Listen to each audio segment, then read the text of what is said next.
Welcome back to the Stone Lizard Hop Show. I'm your host, Diego.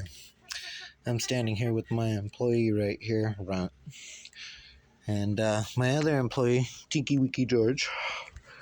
And today we are going to talk to you about healthy soil and the great properties of it and why your employees are important. So, let's get started. So, right here by this drag rake that's being developed, Runt is developing right here nice soil. I've already gone and tilled over. Runt's gone through and made sure to pick out all the beetle larvae that are in there. Those are going to be those white and gray with the red little or orange little eyes that you see up in front that are in your soil. Those are usually going to go and be Japanese beetles. There could be other different types of larvae depending on your environment and area. And you can see this soil has been composted pretty well. Normally it would be this color of brown, and as you can see, we have broken down lots of goodies in there. It's become a sandy loam with a little bit of some clay that's been overturned through it. This is a deep till. Going down a little bit past the shovel head and turning for the past 6 years. Now, when you do this, this can be detrimental to the soil if you have any form of angle that's coming with it because of erosion factor.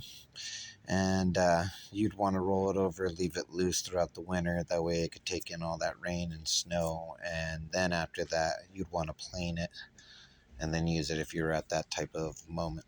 But this is going to have a living soil procedure going on, which is going to be mycelium. Mycelium is going to be a type of fungus, and it's actually what directs different types of nutrients all over this area.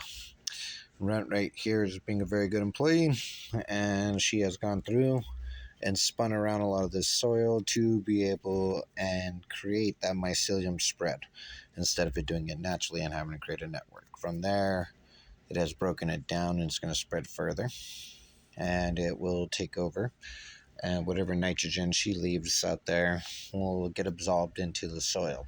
It'll leave it kind of hot, but that mycelium will spread it and burn out that hotness, along with some water dragging this down with that loose foot to a foot and a half of turn. So you could go deeper. I've seen people go all the way up with the big blade, all the way to 4 feet, honestly. And constantly spin it over and everything during crop rotations and everything if they're green manuring.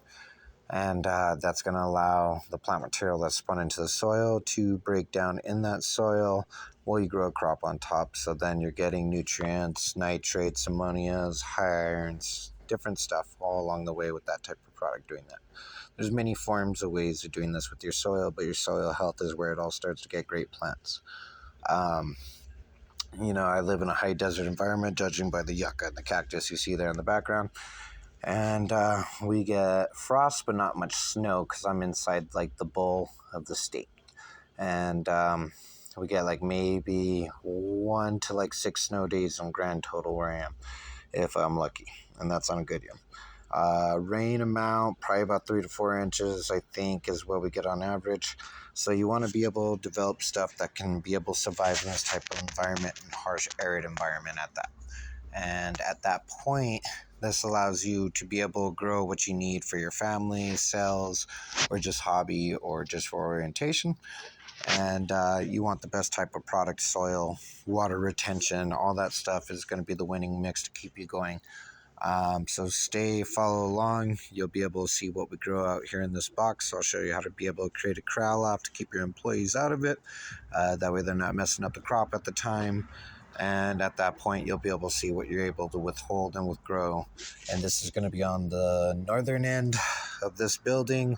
So this is going to be high shade most of the point. About from here on in will be perma-shade. Right here will be shade and sun.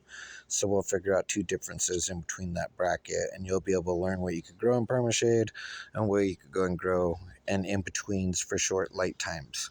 So stay, subscribe, follow, and join me along on my adventure right here on Stone Lizard Hop Show. Thank you for your time.